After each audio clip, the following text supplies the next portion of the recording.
If we define a habit as a redundant set of automatic, unconscious thoughts, behaviors, and emotions that's acquired through repetition.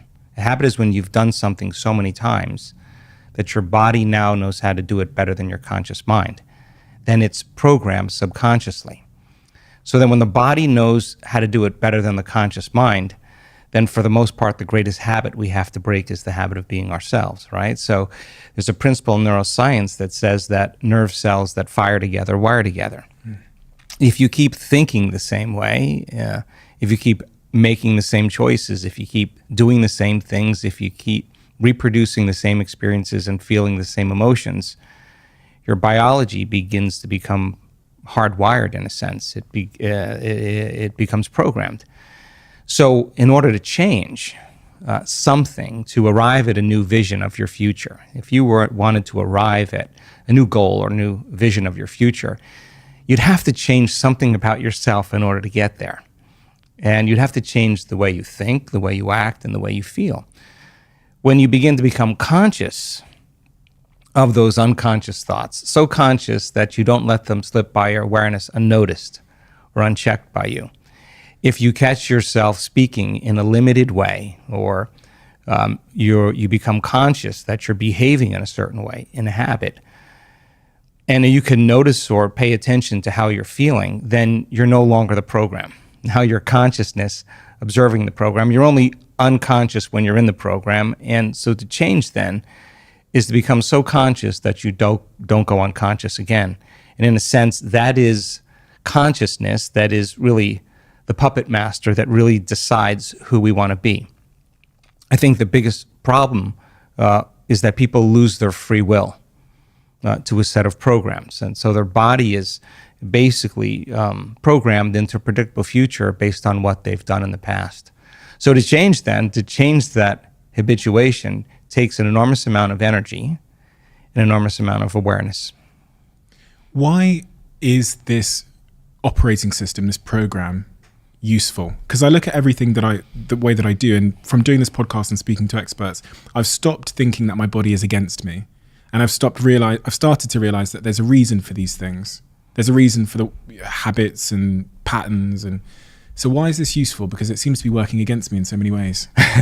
Well, first of all, when we look closely at certain habits, whether you can ride a bicycle, whether you can speak a language, whether you can snowboard, when you first learn any of those things, it takes an enormous amount of conscious awareness to get your body to do what your mind is intending.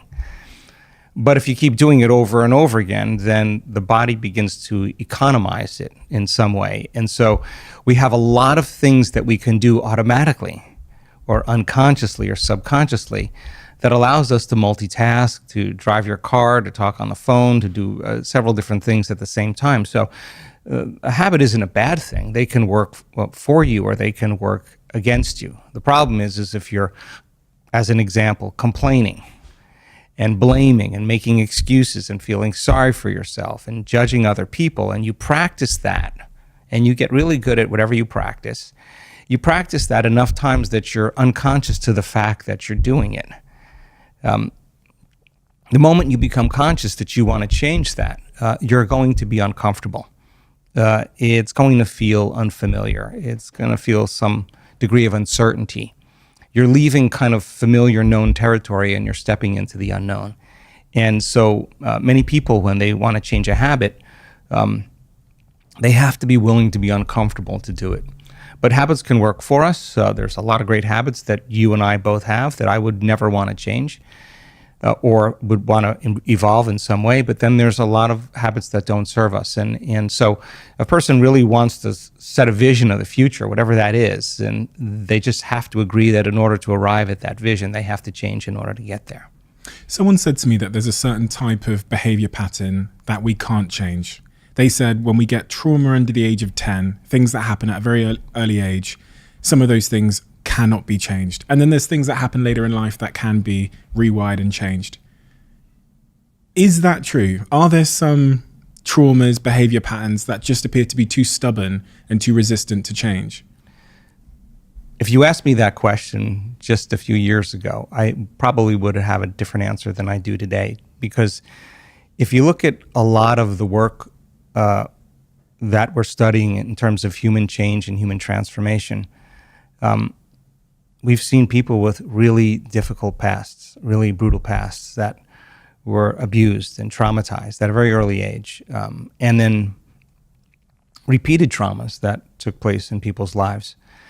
And they had night terrors, and they couldn't be in relationships. They had social anxiety. They had a lot of health conditions. We've seen them completely change to be happy people again, to free themselves from the past. And so I would never put a limitation on change, because I just don't think you can really predict that. I think many people that are learning how to change, and they understand what they're doing and why they're doing it, and how it gets easier, I think for the most part, people can change all kinds of things. And when they do change, our research shows that their brain changes, their heart rate changes, their gene expression changes, there's thousands of metabolites that are being released into their bloodstream that weren't there prior. There's a host of different changes that take place biologically that kind of support the person's transformation. Is there a specific transformation that sticks in your mind as being the clearest evidence that you should never write off someone's ability to transform? Wow. I'm so pleased to tell you that my beliefs have been challenged just in the last 2 years in witnessing so many different changes in people's health that I never knew was even possible. Everything from stage 4 cancers that were in a very progressed state that metastasized to organs and tissues and bones in the body, a complete reversal in that health condition. Not once, not twice, not 3 times. We've seen it many times.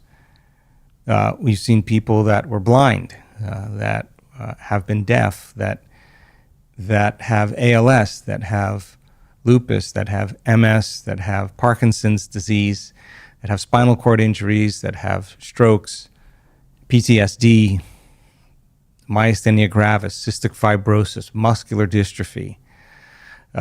We had a woman that had her thyroid removed, surgically removed, and I know this is difficult even for me to accept, and grew a new thyroid back. We have the medical evidence for that. So I don't know any longer what the limit is. I think there's something really cool happening in the world when people believe in themselves. And when you believe in yourself, you have to believe in possibility. When you believe in possibility, you have to believe in yourself. So when somebody has the opportunity, and I think a story is, everybody loves a story. There's nothing better than a story. And when someone stands on a stage in front of 2,000 people and talks about their journey to heal themselves from a chronic health condition, and it's not always pretty. They lose things. They lose family. They sometimes lose their careers. They get sick before they get better. And you see this person's persistence, and you see that they were not doing the work, their inward work to heal. They were doing the work to change. And if they understood, if they truly changed, that their biology should change, and they were uncompromising every day in showing up for themselves and staying conscious of their unconscious self, and then reprogramming themselves in some way. When they tell that story, it's the 4-minute mile. It's somebody breaking through a level of consciousness or unconsciousness, and the collective that's observing the example of truth. They're actually relating with that person in a way that causes them to examine possibility differently. And when you become conscious of a new possibility, a change in consciousness is a change in awareness, right? So now it's in the collective. And lo and behold, it's not uncommon. We just had this happen in our week-long event in Denver just a little over 2 weeks ago.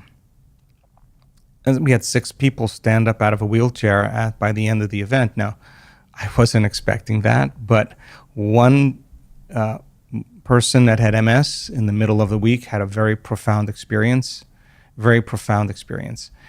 And a professional athlete, NFL football player, and stood up. And he stood up for the audience. And when he stood up, he said, "I thought I was going to a yoga retreat. I thought my brother was taking me to a yoga retreat. I had no idea what we were doing here." And then he said, I just never loved myself.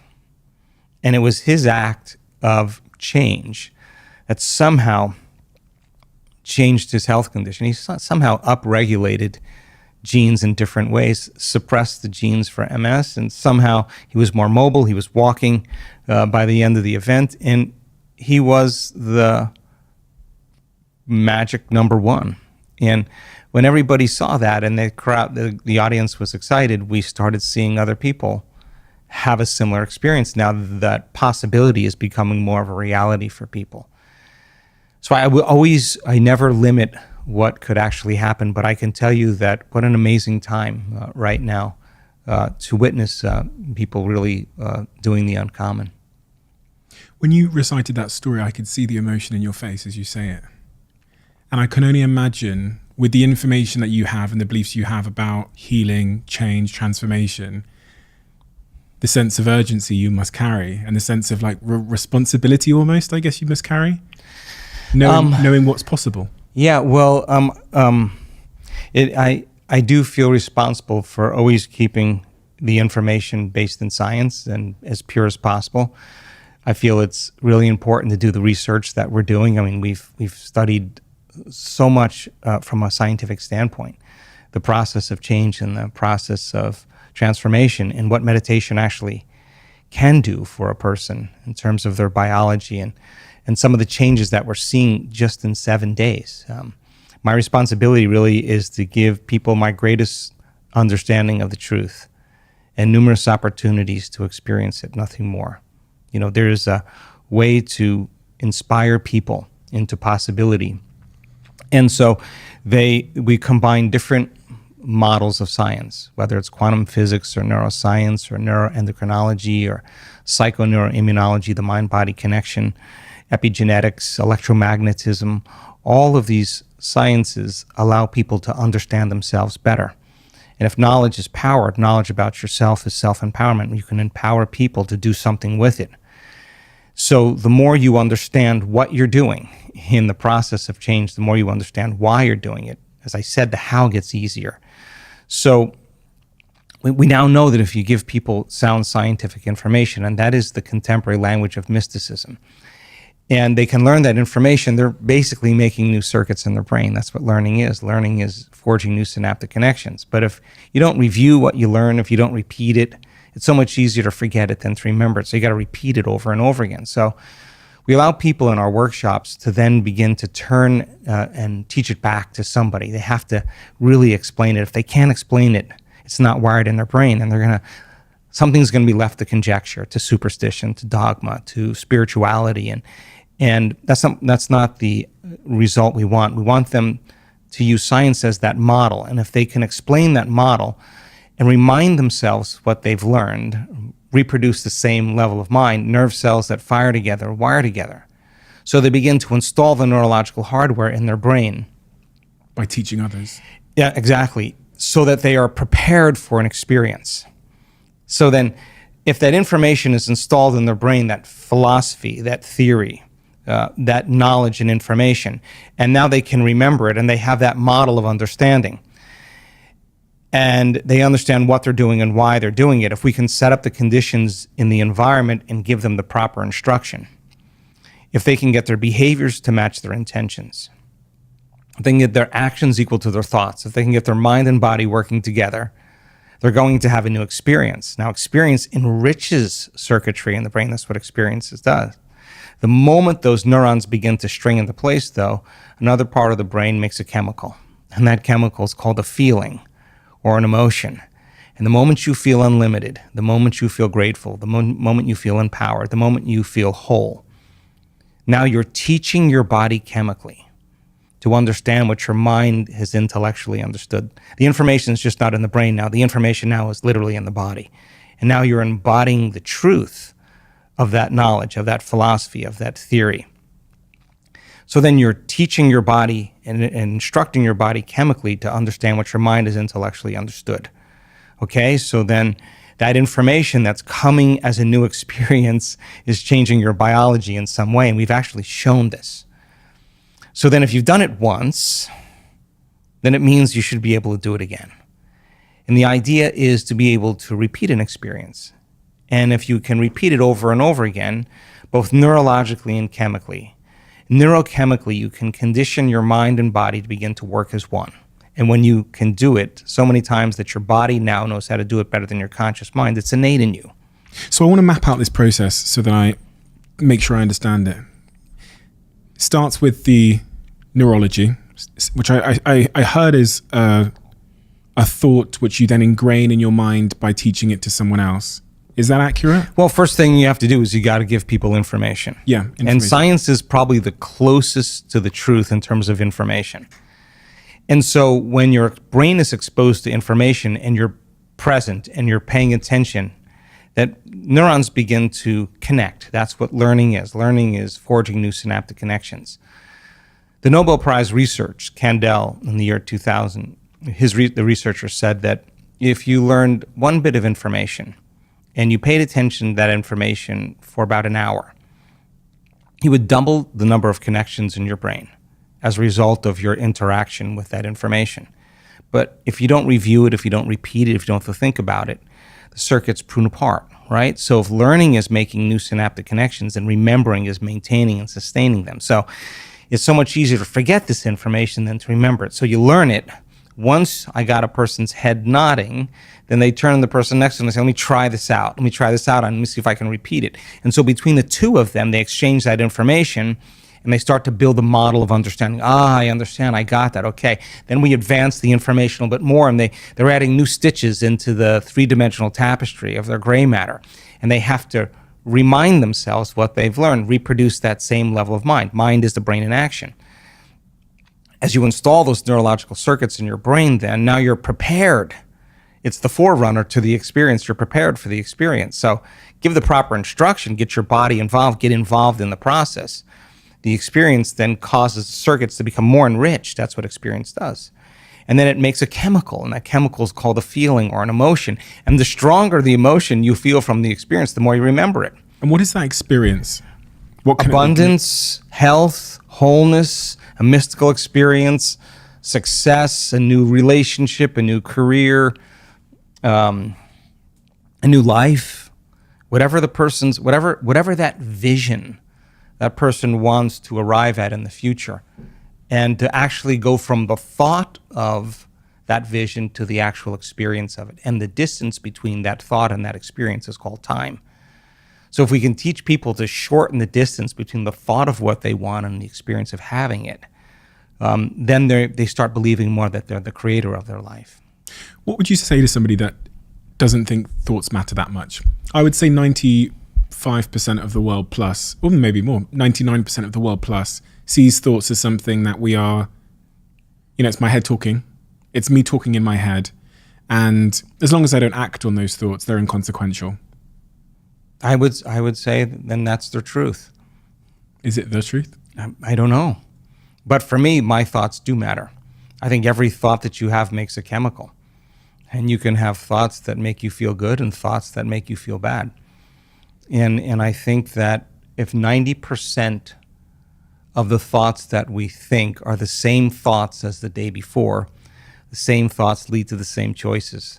The same choices lead to the same behaviors. The same behaviors will create the same experiences.